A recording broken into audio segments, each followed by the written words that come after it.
Drone warfare innovations have become a defining feature of the ongoing Russo-Ukrainian war. Unmanned vehicles of various sizes, operating in the air, on land and at sea, play a central role, with technology advancing rapidly from both sides. Additionally, many Ukrainian allies develop and improve their aerial drones, testing them on Ukrainian battlefields. Recently, several Ukrainian sources reported that Ukraine's armed forces have successfully integrated full-size FAB-250 bombs into their drone warfare operations, conducting precision strikes on Russian targets in Bryansk Oblast. According to the report by the Ukrainian Air Defense Forces-linked Telegram channel, Nikolaevsky Vanyok, 14th Separate UAV Regiment of the Ukrainian Armed Unmanned Systems Forces, has successfully employed UAVs carrying 250-kilogram aerial bombs. Defense Express notes that the photo evidence shared by the Telegram channel includes an image showing the FAB-250 M54 high-explosive aerial bomb mounted on a UAV alongside a 120mm mortar shell, demonstrating the scale of these weapons. The classified unmanned aircraft are designed for multiple missions, returning to base after payload delivery for rearmament and redeployment.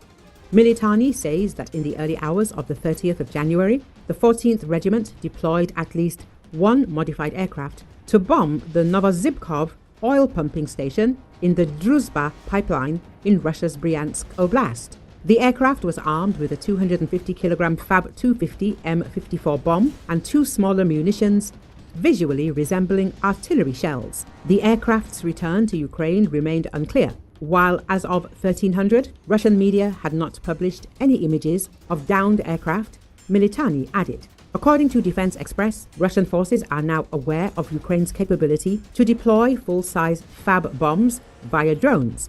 It is unclear what aircraft now carry the mass-produced FAB-250 aerial bombs. Earlier, photos surfaced from April 2024 of Ukrainian UAVs that crashed in Russia, identified by Militarnyi as E-300 Sky Ranger light aircraft. It was modified into a drone with a bomb-carrying pylon and an onboard remote control electro-optical system, possibly also used for target acquisition and precision bombing.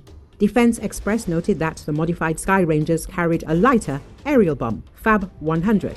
The targeted oil pumping station was located less than 100 kilometers from the Ukrainian border, while previous wreckage was found over 1,000 kilometers away, according to Militarnyi. Defense Express says the successful deployment of FAB-250 bombs indicates either new aircraft introduction or Sky Ranger UAV payload capacity enhancement.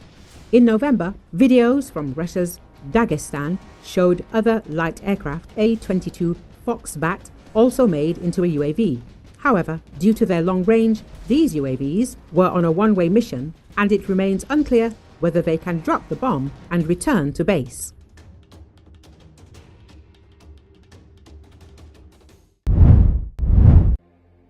Police in Turkey fired tear gas to disperse a group of protesters who clashed with officers Friday outside an Istanbul courthouse while rallying in support of the city's mayor, who was called to give testimony in two new legal probes against him.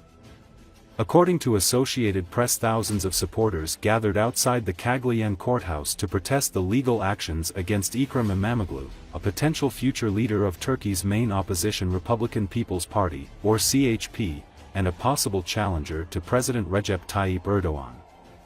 İmamoğlu testified Friday before prosecutors for 2 hours in connection with comments he made about a chief prosecutor and a court expert. Critics argue that the probes were part of an effort to remove İmamoğlu from the political scene. The politician has already been convicted of charges of insulting members of Turkey's Supreme Electoral Council and faces a political ban if his conviction in 2022 is upheld by a high court. He is also on trial on charges that he was involved in the alleged rigging of bids in a tender dating back to 2015. Tensions escalated Friday when riot police blocked a CHP bus from approaching the courthouse.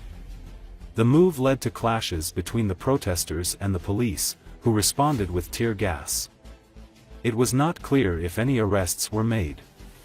İmamoğlu later addressed the crowds from the top of the bus at another location. Unfortunately, this is the result of a plot that is attempted to be set up in Istanbul, the mayor said. Imamoglu, 53, was first elected to lead Istanbul in March 2019. His win was a historic blow to Erdogan's Justice and Development Party, which had controlled Istanbul for a quarter century. The party pushed to void the municipal election results in the city of 16 million, alleging irregularities.